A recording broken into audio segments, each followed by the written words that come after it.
Picture this. Your email inbox is a black hole. Deadlines are looming on the horizon like storm clouds, and Karen from accounting is demanding that report. You've already sent her 3 times. Check your own damn inbox, Karen. And all you can think is, how quickly can I leave society and start a pillow fort empire?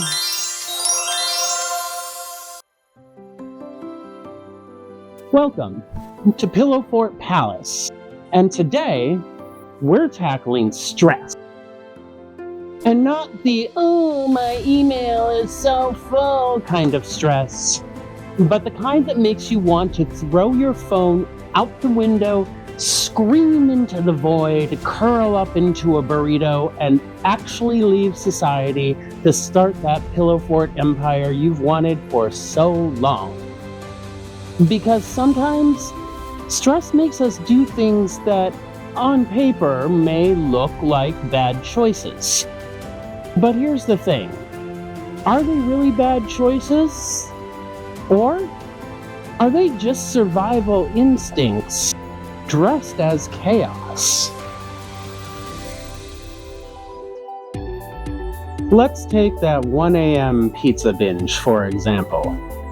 You're stressed, you're overwhelmed, and suddenly you've eaten an entire pizza by yourself. Now society says, go eat a salad.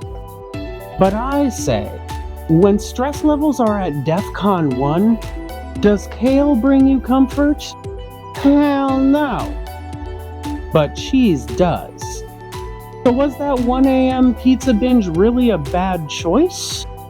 Or was it a greasy little life raft cradling your soul through a sea of chaos? Because sometimes we don't need a salad. We need emotional support carbs. And how about stress shopping? It's 2 a.m., you can't sleep, you have a big meeting in the morning, and you're out of Cinnamon Toast Crunch. All seems hopeless and lost. But then you see it. In the distance, a bright pink sparkly top hat feels like the solution to all of your problems. Is it practical? No. But does it bring you a moment of joy in the chaos? You better believe it. Because who says survival can't sparkle? Alright guys, let's begin. We have case number S247, stress versus productivity. The defendant stands accused of binge watching the entire season of a show he hates. How do you plead? Well, not guilty, Your Honor. That 12-hour binge watch was never about the show. It was about zoning out and giving my brain a chance to stop braining for a while. I mean, don't hate the player, hate the stress. Objection, Your Honor. What about productivity? Overruled. This is a coping mechanism, not a productivity seminar. The defendant has been found not guilty. Oh, this tie does not go with this outfit. Man, this case has me stressed out. I'm gonna go watch an entire season of Housewives.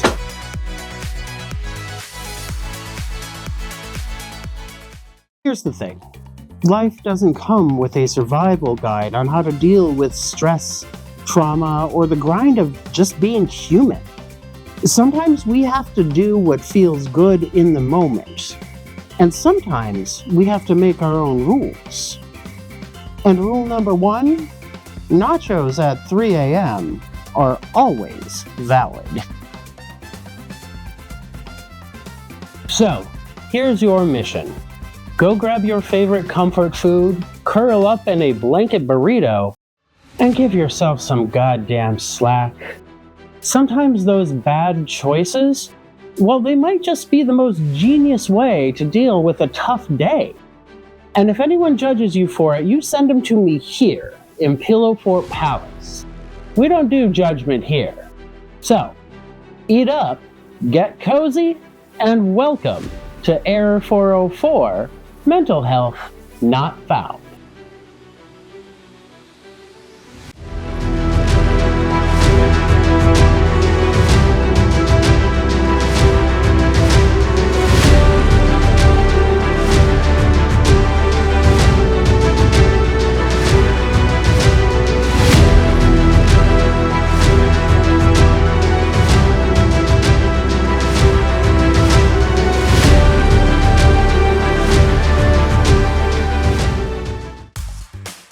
Hey everybody, welcome back to my channel, Error 404 Mental Health Not Found, your one-stop shop for all things mental health. I am your host, Tim, and I want to say that I hope you all had a wonderful holiday season, regardless of whatever it is you may or may not celebrate. I hope it was filled with family, friends, laughter, love, all of the above, some of the above. If you're anything like me, along the way, you probably made one or two questionable choices, maybe a little too much champagne, if you know what I mean. But today we are going to be discussing why some of these bad choices that we make, because we all make bad choices, are not really bad choices, but things that help us cope in the moment to get us through our day. But before we get into all of that, I want to do what I always do, and I'm going to cover my butt by letting you all know that I am not a doctor. I know it's surprising, right? I'm also not a mental health professional of any kind. I'm not a therapist, a psychologist. I cannot diagnose you for anything. I cannot prescribe anything to you. So please don't ask. I am not somebody who is always happy to ask for help, but when it comes to my mental health, that is the one area where I never hesitate. So if you feel like you are having a mental health crisis of any kind, please stop what you're doing and check out the show notes. There are links there to all kinds of mental health services that will help you get through whatever it is you may be going through. If you are currently in the middle of an emergency mental health crisis, please stop what you're doing, dial 911. The operators on the other side are trained to help people like you and me who are dealing with these issues and be able to help you get through that in a safe and positive environment. Remember, guys, you matter. This world is a better place with you in it, no matter what you may think. With that said, and I'm not sure this is the best segue, but let's go make some bad choices.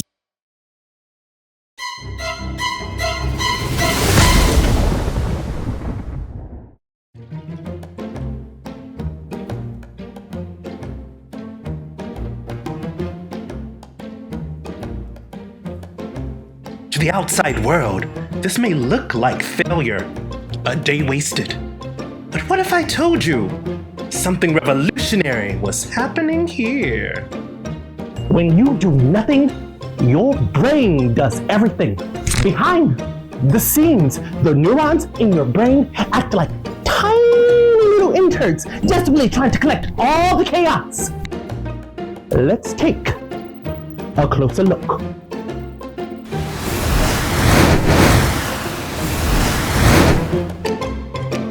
Alright, team, can we sort the why am I like this files into the we'll figure it out later cabinet? Can somebody give me some coffee? I'm having to rewrite their life purpose memo. Alright guys, we are prioritizing existential dread and snack cravings today. Alright, let's get it moving. Invisible progress doesn't look like much, but it is crucial. It's like when you're in the shower and an idea pops into your head, or when you wake up in the middle of the night suddenly realizing your problems are solved. This is why we're not procrastinating, we're percolating ideas.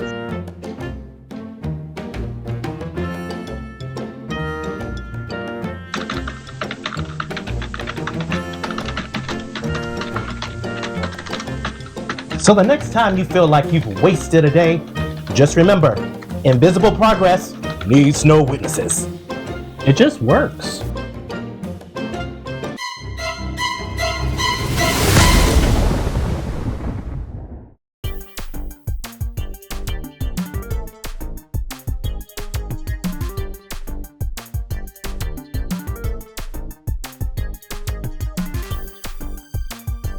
You have big deadlines looming, big tasks waiting, and instead of tackling them,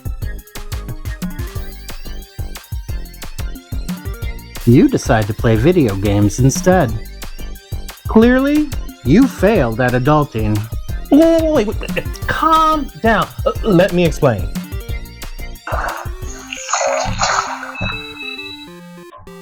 When you play video games, your brain isn't just wasting time. It's actually doing 3 key things to help reduce stress and sharpen focus. First, video games act as a cognitive reset. They help pull you out of that stress spiral and give you something fun to focus on. Okay, I have to save an imaginary kingdom. The real life stuff to wait.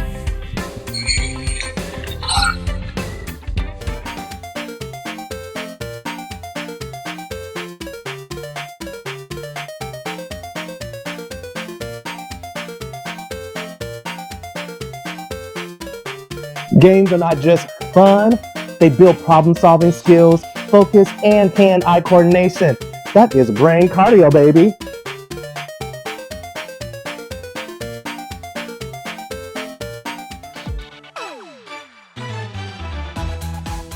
Thank you, years of Tetris. And lastly, video games give us a safe space to release emotion. Die, dragon! You rage on screen, so you don't have to rage in real life. I'm fine.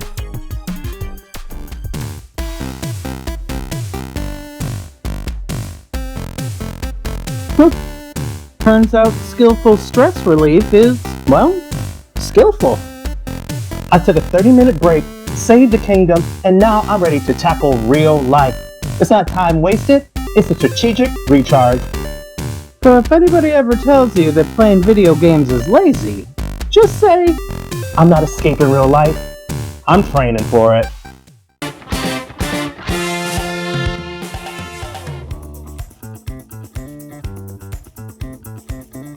tantrums. We've all witnessed a toddler having a meltdown in the middle of a grocery store aisle, and, let's be honest, we've all secretly judged them for it. Sometimes not so secretly. But what if I told you that tantrums aren't just for tiny humans? What if I told you that as a fully grown adult, having a tantrum can be the best bad choice you could make to survive life's craziness? Now bear with me here. We're not talking about breaking furniture or scaring the crap out of your neighbors, as much fun as that may be. No, we're talking about the mini tantrum. Short, controlled, and oddly therapeutic. So what is a mini tantrum? Well, a mini tantrum is not a meltdown. It's not about losing control. It's about releasing control just for a minute so that you don't explode later. Think of it as emotional spring cleaning. You release your frustration in a healthy, compact, and non-destructive way.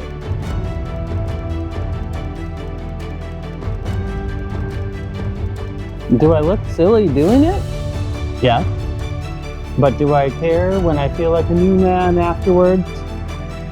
Also yes. But worth it.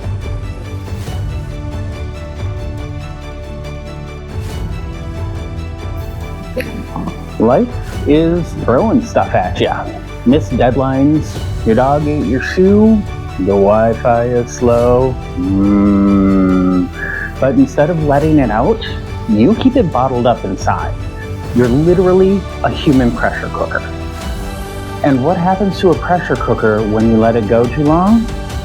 Well, eventually,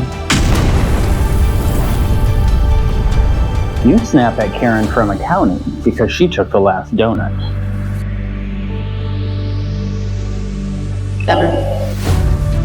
Oh, Karen, this could have been avoided. Don't be that person. Nobody likes that person. So now we're going to move into the more hard-hitting questions.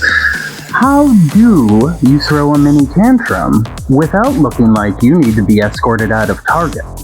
Well, let's break that down.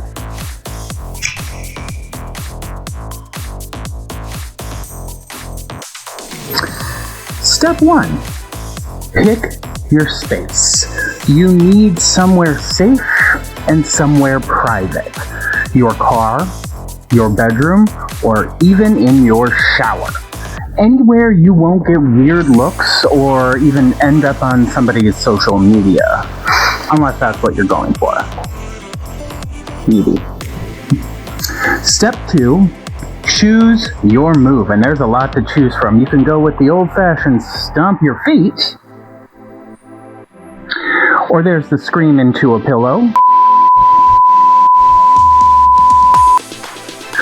or you can even punch the air like a good old-fashioned Rocky montage. The key is to move your body and let it out.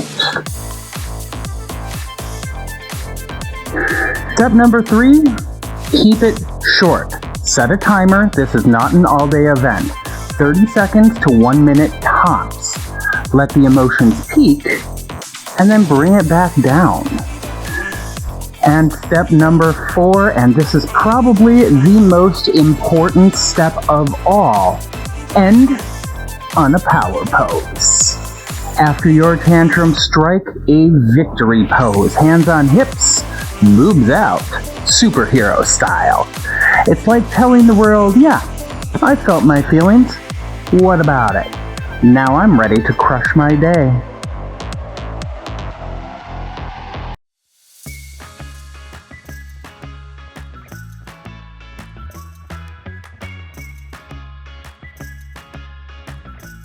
Not sure when to throw a mini tantrum? Let's look at some common scenarios, starting with the lost keys freakout.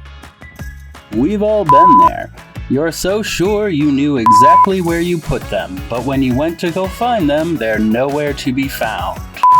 Stomp your foot, throw out your favorite curse word, and then calmly retrace your steps.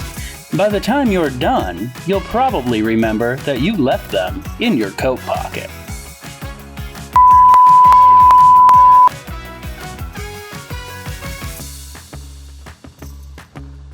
Yes, the slow Wi-Fi meltdown. It's happened to us all. We're having a productive day, we're getting a lot of work done, until we're not. But instead of throwing your laptop out the window, throw your hands into the air, scream into the void,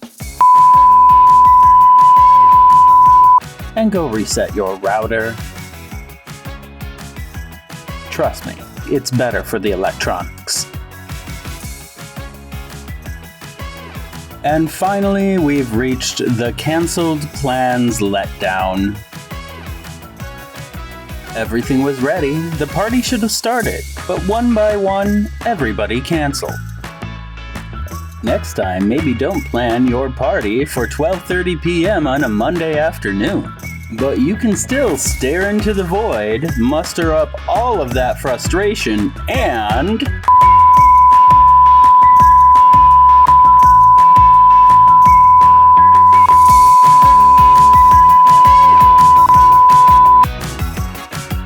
now you can sit back, relax, and turn it into a solo movie day. What could be better? I mean, other than your friends actually showing up. And finally, let's tackle some mini myths about mini tantrums. Myth number 1, they're immature. Yeah. No, tantrums are a sign of emotional intelligence. You're dealing with your feelings in a controlled way. Now that's maturity, folks. Myth number 2 is that they're destructive. Nope. Wrong again. The whole point is to not break things or people. And myth number 3, you're gonna feel worse after. Actually, studies have shown that releasing pent-up frustration can actually make you feel lighter and much less stressed.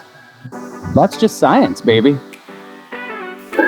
Alright, so we've talked about what a mini tantrum is and isn't. We've discussed how to throw a mini tantrum. We went over some common scenarios for a mini tantrum, and finally, we debunked some mini myths about mini tantrums. Now, you have everything you need to tantrum like a pro. So the next time life throws a curveball at you, remember, you don't have to hold it all in. Feel your feelings and throw that tantrum. And then move on, like the absolute legend that you are. Throw a tantrum, save your sanity.